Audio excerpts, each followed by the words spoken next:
Salam. Dobro oturaq. Salam verirsin. Mən papanın dalınca gəldim mən. Hay? Papanın dalınca gəldim mən. Papanın dalın... Ata. Biraz sıçra ben bacım sen abi. Uykadan karıma, İrem'le bir hareket düzce bakalım. Eşsiz değil, eşsiz. Bildiğin bacım canım. Başa düşmədi. Hay? Mənə ata. Ya ben... Ata hardadır? Yeter. Ata hardadır? Atar... Bir dakika gel, bir dakika burada gözü gel. Yaşı. Sen kadın karıma. Ya bak. Sıfırı. Ben neyse gel burada. Ana. Hə. Ana faltan yerdi çabır görür. Dayan görək buna sərim. Hay? Nə olub? Müştəliyim səndə. Nə olub da? Müştəliyim. Ən yaxşı şeydirsə verəcəm da, dayan görüm, ha. Bacım gəlib.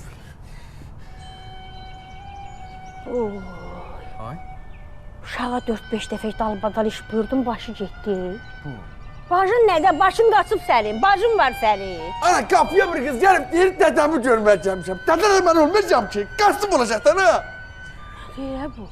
Yine başıma değil. Girem kapıya bir kız gelip deyir ki Qasımın qızıdır, deyir. dedem başka kim olacak? Apar bəni onun yanına. Qasım! Yine deyir bir... Dua elə ki, sənin qızın olmasın, Qasım. Yine de apar deyir ki ben taksi adamım. Benim apar oraya. Gel ana gel. Ha. Mama. Elə bir atam yoktu. Bizim здесь дома, сейчас я с тобой, kampanya есть. Atanı istəyirsən üstündə ana və plus bir qardaş gəlir.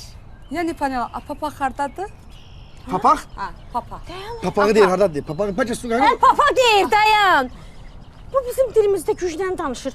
Ma baxas. Bu da yaşıyor, bu evdə yaşıyor səndədən. Adres? Hə, Adres da. burada yaşıyor. Görmürsən bu kopyasıdır da. Bu ne buna bak. Elə bir Kasım da. Buna bak. Sen de bir tane bana. Bığa bak. Buna bak gördün. Bizim Kasım'dı. Ma bax. Ay. Dirə gözlərimi yum. Qasımın yatanda üzünə o qədər baxmışam ki, görüm o. Gözlərimi yum. Bir dakika ben onu təzim Şöyle edeceğim. Ha. Umir. Glaza. Ha. Umir. Basım gəlib. Sən nə sevincəyə düşmüsən? Başım elə də ağızda olsun. Başım deyil. Bir başın səngahında deyiləm burada. Aa hep 3 tane sorusunda ben okuyacağım da. Günah Qasımda deyil ha. Hı.